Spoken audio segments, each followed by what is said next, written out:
Everybody. So today we are going to discuss the new topic, that is new chapter. That is the chapter which we are going to discuss is nuclei. So previous chapter we were talking about atom, right? So just to give you a brief introduction about just to give you a link between atom and nuclei. Last time we talked about the different models of atoms. We talk about we studied from John Dalton's and then J.J. Thomson's model of atoms, then Rutherford model. When we talk about the Rutherford was the first scientist who discovered nucleus, and he talked about the existence of nucleus, right? So then we talk about Bohr models. When we talk about Rutherford models, we never talk about the structure of nucleus, all right? However, Rutherford model talks about the size of nucleus, right? He says that the size of nucleus is approximately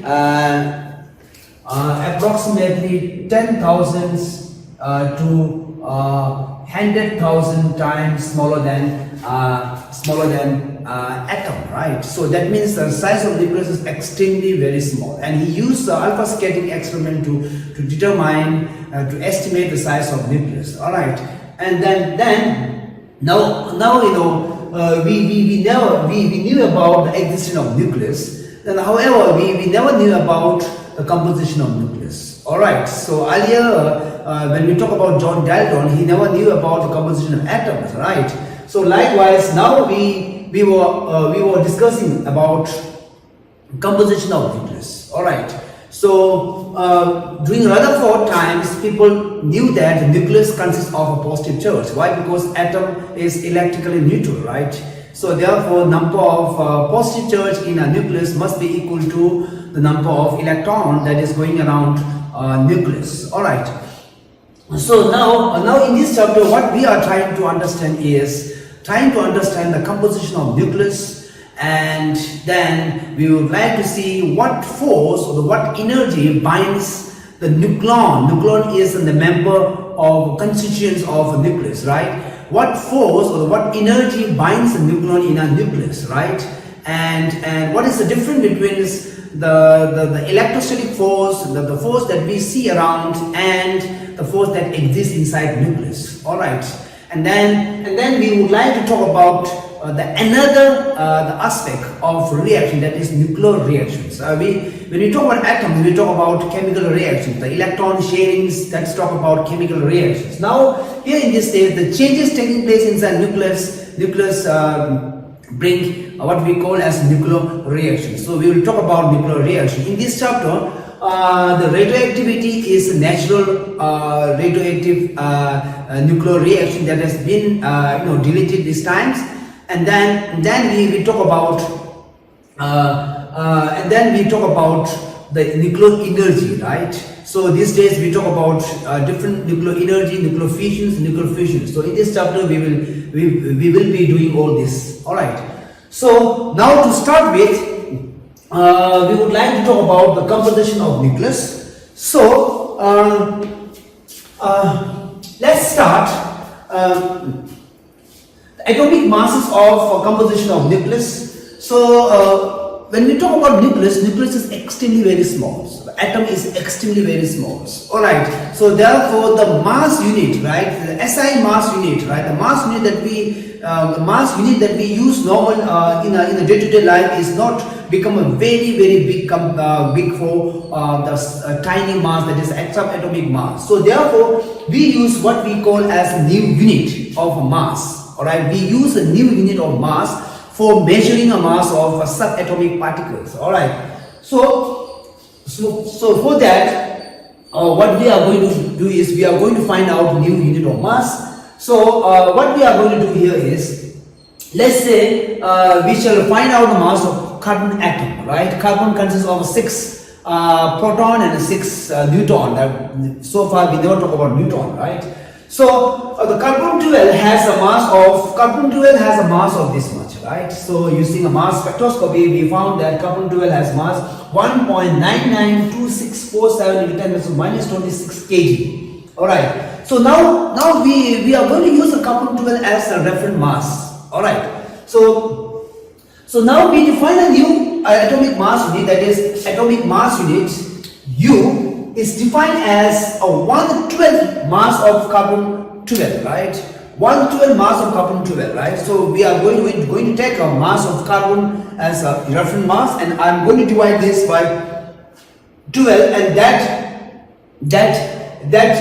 value is going to be atomic mass unit. So that unit is going to be 1.660539 into 10 to the power. This is 7, right? This is 7, 10 to the power 7, right?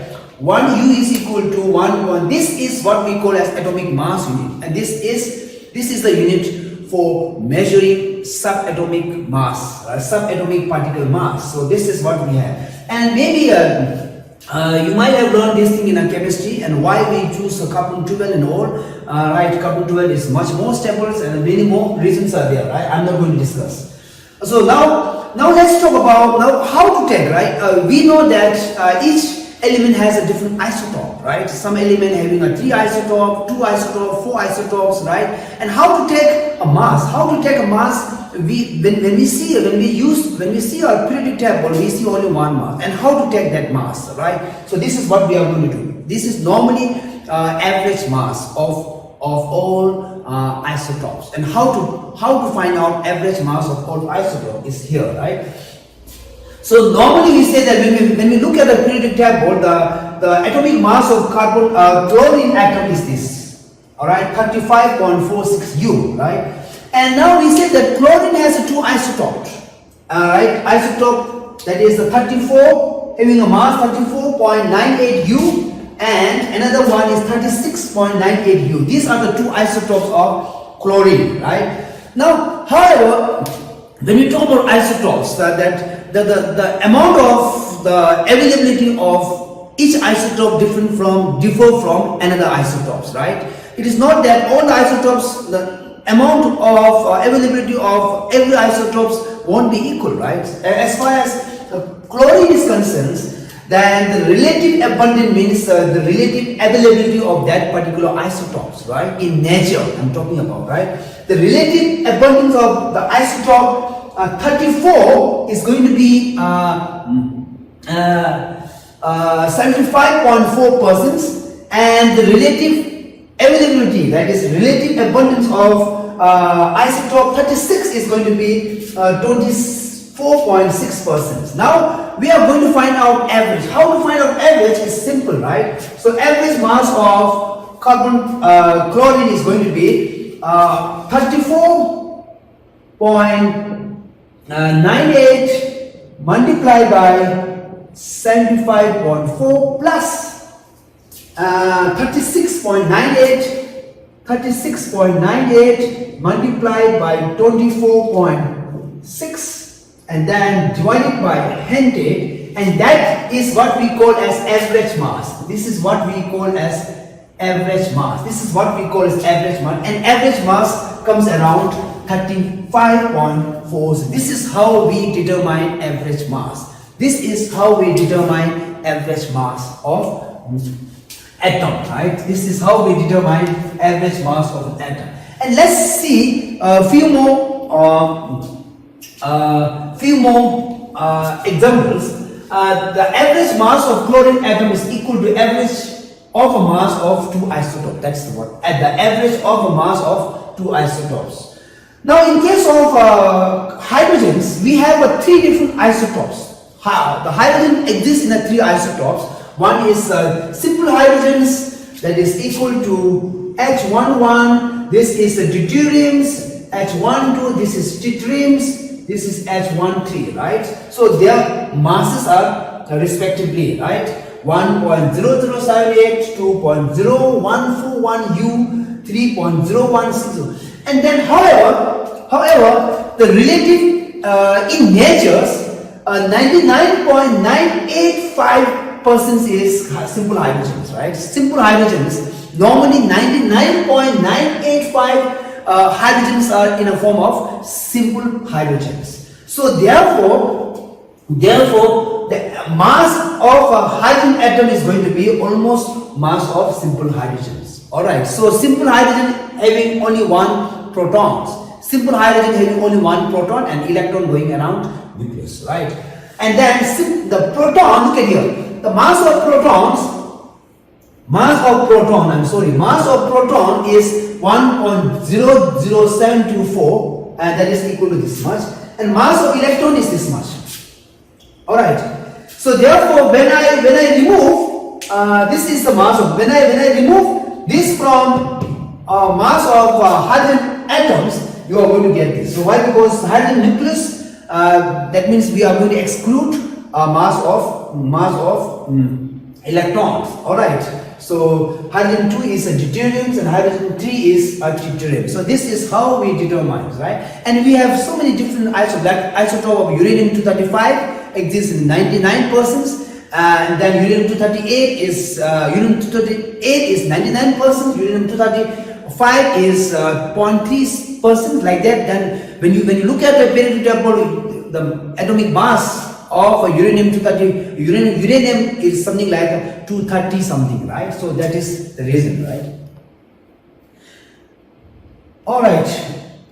So now we would like to discuss the discovery of neutrons. Rutherford talks about nucleus. All right, he never knew about existence of neutrons, and up to 1932, people never thought about the composition. Yes, people were looking for a composition of nucleus. They are, but then people were not able to find the composition of nucleus. All right, so now in year 1932, it was James Chadwick, all right, who experimentally and theoretically found that yes, there exists a neutron, there exists a neutral particles that exist in the nucleus and that can come out from a nucleus also, right? So the discovery of neutrons by James Chadwick revealed that nucleus has compositions.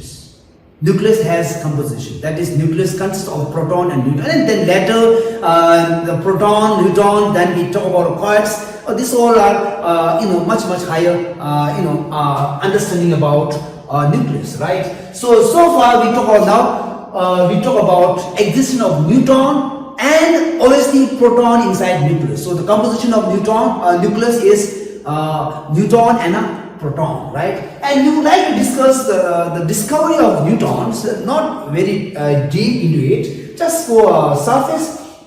And how we discover is that this is polonium is a radioactive source, all right, highly radioactive source. So from polonium we get alpha particles, right? When we say an alpha particle, it is a helium nucleus, right? Alpha particles, O is equivalent to alpha, right? So then what happens is that alpha particles is allowed to heat the beryllium nucleus, right? Alpha particle is allowed to heat a beryllium nucleus, and what he found was the neutral particle is coming out from beryllium nucleus. when beryllium nucleus is exposed to the alpha particles, right?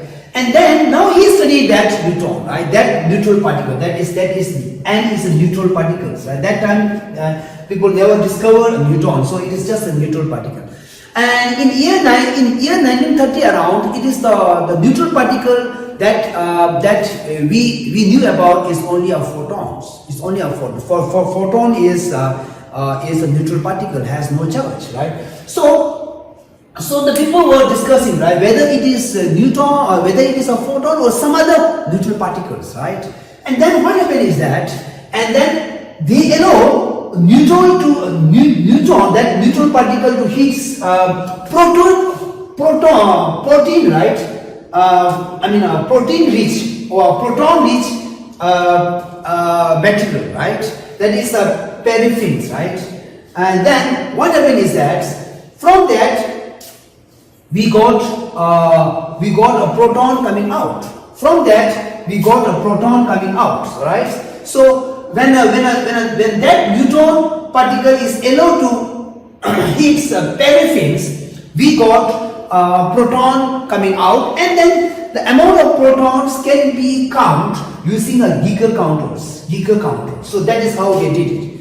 Now I say that this is the protons, that neutral particles kick out the protons. Neutral particle kick out the proton, and then we find the momentum of protons and momentum of neutral particles. And James Chadwick finally conclude that neutral particle is not at all photon. It is a new neutral particles having a mass almost equal to the mass of proton that is coming out. Why? Because since the mass of proton and mass of neutrons are equals, when a neutron hits the protons gets out and neutrons stays there. That is something like collision. When we have a billiard ball, if you hit one billiard ball with another billiard balls are moving, and the ball that hits the billiard balls stays at rest. It is something like this. So so therefore James Chadwick finally using the law of conservation of energy and law of conservation of momentum, he finally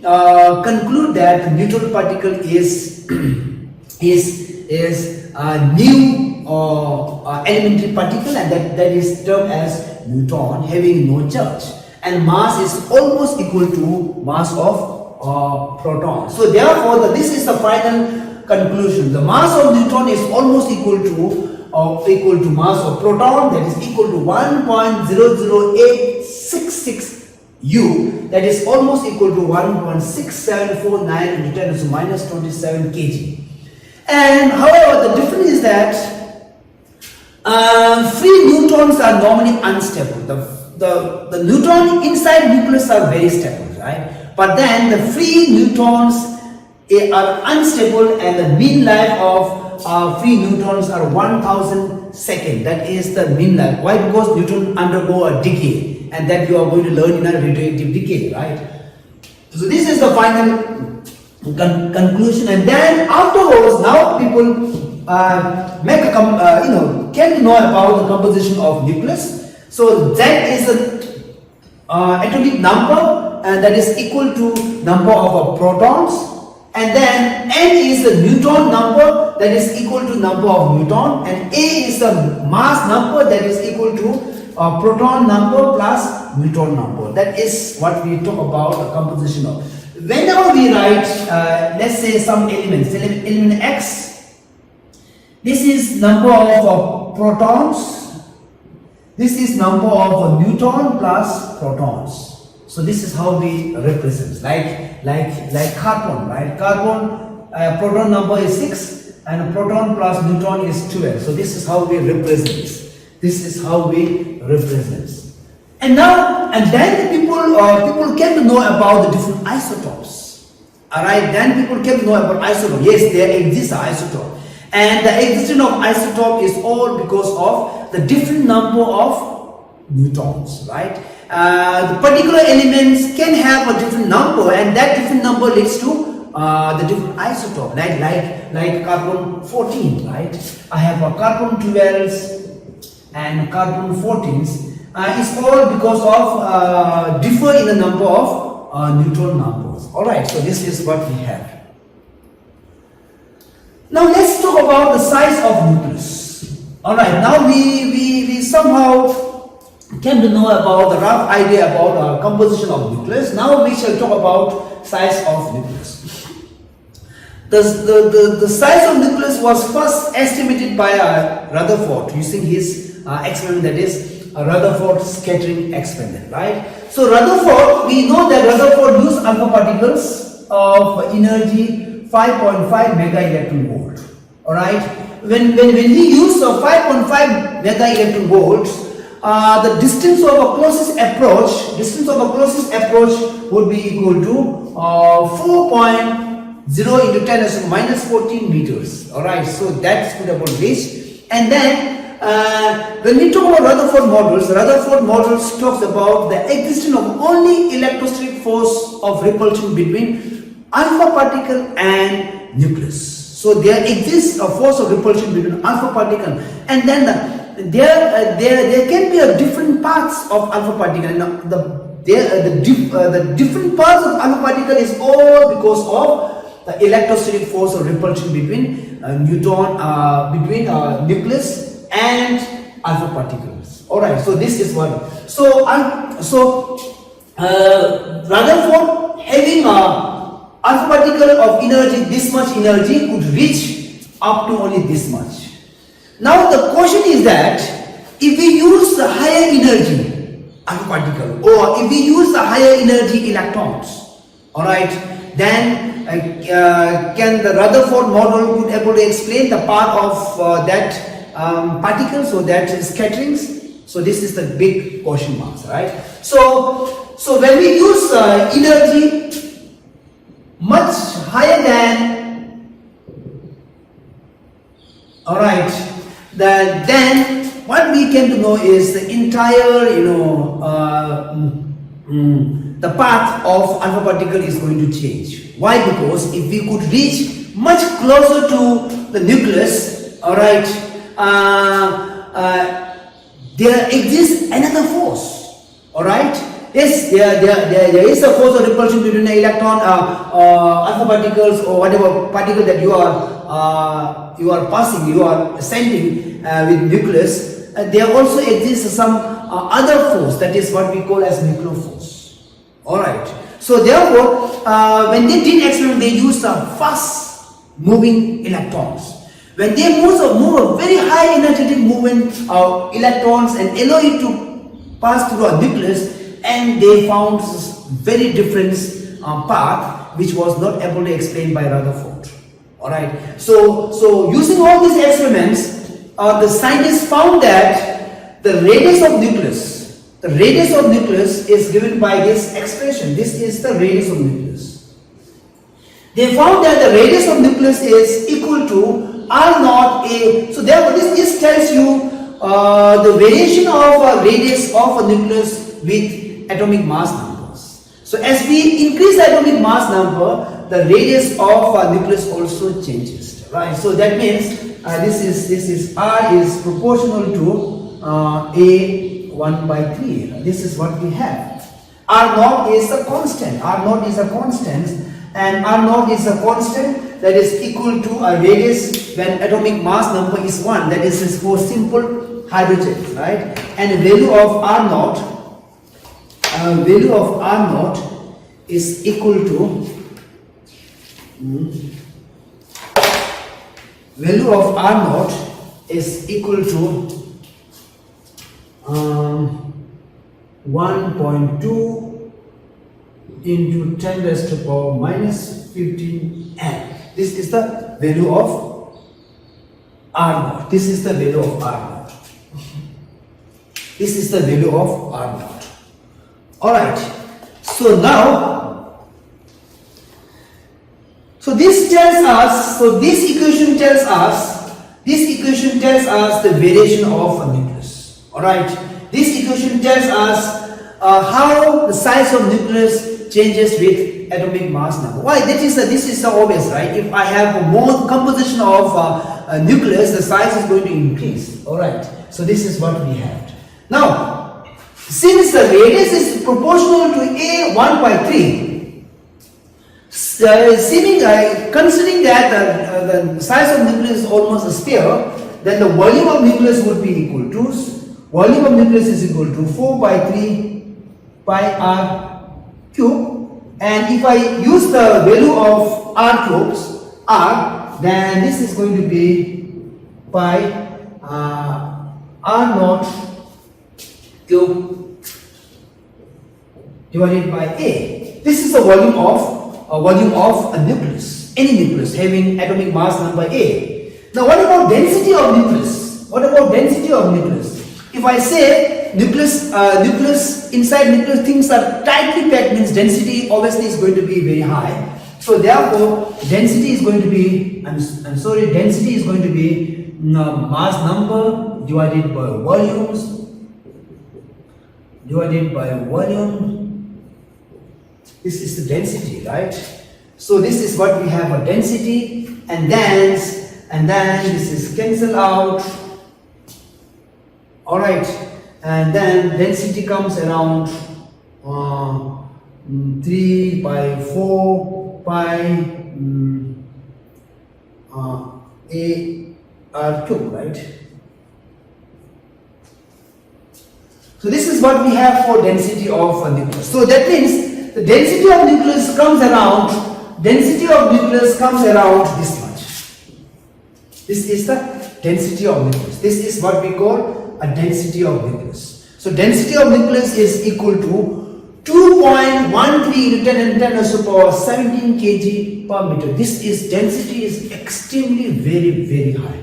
Density is extremely very high. So that means density of nucleus is extremely very high. And just to give you a rough idea about density of nucleus, right? Let's say I have a cubic meter too, right? Cubic meter. I have a box having a length 1 meter, breadth 1 meter, and a height 1 meter. Let's say the elephant, right? And let's say the mass of elephant is 5,000 kg. That is the biggest elephant, right? If one elephant having a mass this much kg, can we able to pack this one elephant into a mass, into a volume of 1 meter cubic? People say yes. Somewhat possible. Why? Because you just packed an elephant is packed in such a small volume, right? Now look at here. In case of density of nucleus, look at here. How many? Look at here. How many? Almost like a 50 into 10 raised to power 12, right? Elephant, right? So now my question is it possible to pack 50 trillion elephant in this cubic meter box? All right, so we can't imagine, right? Such a dense, right? Such a tightly packed, things in such a small box, right? So this is physically what exactly taking place inside nucleus. So therefore, what we have to understand is the nucleus is highly dense. All right, nucleus is highly dense, and things are highly, packed inside nucleus. So therefore, we wonder, right, what kind of force or what kind of energy is responsible for binding such matters into such a tiny nucleus, right? So that is what we are going to learn, right? This is what we are going to learn.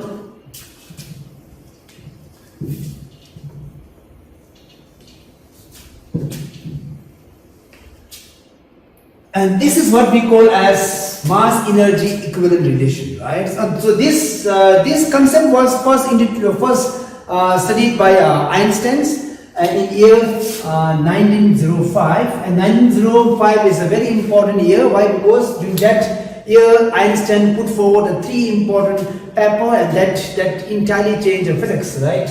So in 1905, Einstein talks about special theory of relativity, and that in that case he says that mass and energies are interconvertible, right? Equivalent, they are equivalents, they are one and the same. Under these equations, maybe many of you knew this equation, right? E is equal to mc squares, right? If I have a mass m, this mass m can be stay in form of energy of this much, right? M is a mass. This is the speed of light in vacuum. Speed of light in vacuum, right? This is what we have. All right. So therefore, I can change mass into a energy. Energy can be created in a mass. That's the point, right? So this is what we call as mass energy equivalence, right? These things are taking place inside nucleus, right? So maybe you have learned this in the lower class. Maybe in chemistry, we are going to discuss this. So this is what this m naught is. Delta m is what we call as mass defects. A loss of mass, and c is the speed of light. These things are taking place inside nucleus that we are going to discuss now. All right. So now let's see where that energy has come from, right? What kind of energy that binds a nucleon in a nucleus to such a dense, right? And how the nucleons are tightly packed inside nucleus, and what kind of energy is responsible for that. That is what we are going to discuss now, right? So look at here. So to understand this, let me give you this simple example, right? This is normally, you won't understand this in a day-to-day life. You can't keep this in a day-to-day life, right? So it was found that, let's say the mass of oxygen, right? Mass of oxygen, right? So mass of oxygens, let's say mass of oxygen, right? A mass of oxygen nucleus is less than mass of 8 protons plus 8 neutrons. Actually, when we talk about when we just do in a day-to-day life, the mass of oxygen nucleus must be equal to mass of 8 proton plus mass of 8 neutron. And this is simple as in a bag I have 8 apple. The mass of 8 apple must be equal to sum of mass of 8 apple. That's a simple fact. However, these things are not exactly taking place inside nucleus.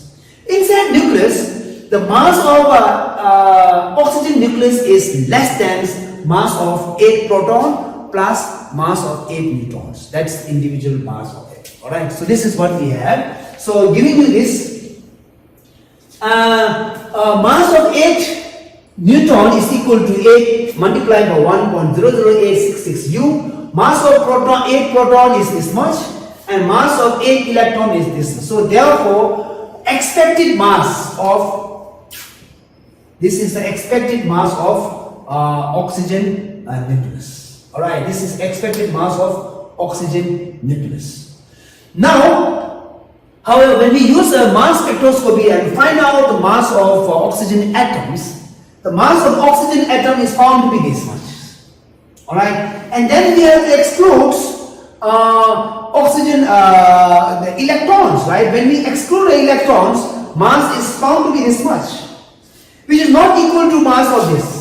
Mass of the sum of its constituents. And what is the mass difference? This is the mass difference. Now when an oxygen nucleon stays in an oxygen nucleus, the mass becomes less than its individual constituents. So the question is where the mass has gone. Where the mass, and this is what we call as a mass defect. This is what we call as mass defect. And where the mass defect has gone, where the mass has gone. The Einstein answer is that mass has gone nowhere, but mass is in a form of energy. And that energy binds 8 protons and 8 neutrons inside oxygen nucleus. Alright. So the mass, that energy, because of mass defects, binds 8 proton and 8 neutron in a nucleus, and the energy, alright, which provides the binding of neutron and a proton inside nucleus is nothing but from a mass. Mass creates energies. Mass is in a form of energy. All the mass is in a form of energy. That energy binds neutrons and a proton. So this is the point. Alright, so having this, now we would like to discuss a nuclear force. Nuclear force. So now we would like to discuss that nuclear force, right? The force that binds a nucleus, force that binds entire nucleon. So nuclear force, in nature we talk about 4 different forces. Electrostatic, electromagnetic force, then the weak force and the gravitational force. Finally, we talk about nuclear force. So this is how I say, right? Nuclear force is a very short range. We call it as a short range force. Short range force. And this is where, right? Nuclear force exists when 2 particles comes very, very close of a distance of few Fermi. Maybe 1 Fermi, 2 Fermi, right? This is what, here I have a potential energy and I have a distance. This Fm refers to 10⁻⁻⁵ minus 15 meter, right? So now I say, this is is the variation of potential energy with distance, right? If a potential energy is positive, it is what we call as a repulsions. If a potential energy is negative, it is what we call as attractions. And if potential energy is zero, there is neither attraction, no repulsions. So look at here, up to 3 Fermi, there is neither attractions, no repulsion. That means it is out of nuclear force. That is why nuclear force is a very short range. Now, if you further come closer, and of a distance over 2 Fermi, then there exists attractions, nuclear attraction. There exists nuclear attraction. If you come closer, the nuclear attraction start increasing. Why? Because potential energy is decreasing, right? Is minus, right? Come closer, right? Then there is a force of attraction start increasing as you come closer and closer.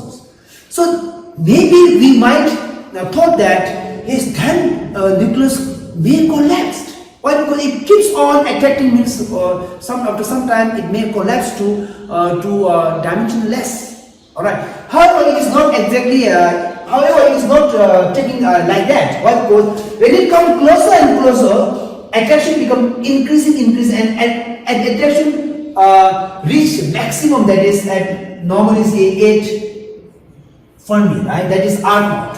When it reach up to R naught, attraction become maximums. If you try to go further, right, closer, then there exists repulsions. There exists repulsion, and then it goes on and start undergoing repulsions. So therefore we say that nuclear force is not always attractions, alright? Inside nucleus there exists up to certain distance there exists attraction, and beyond there exists repulsion. That is why nucleus is stable, right? You don't need to worry that nucleus is going to collapse. So this is what we have, right? So this is for nuclear force, and then I have, this is another diagram, same attractions, repulsions, everything is done here. So this is the smallest you can able to reach, all right, R naught, and then it goes up like that, repulsion and attractions. So finally I conclude that nuclear binding force is much stronger than electromagnetic force and gravitational force, weak force, and the second part is the nuclear force is a very short range force that exists within a few 1 or 2 Fermi.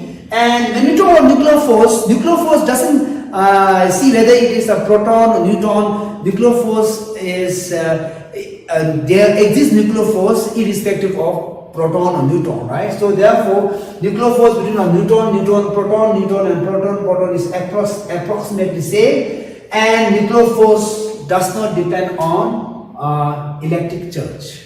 All right. So this is all about nuclear force.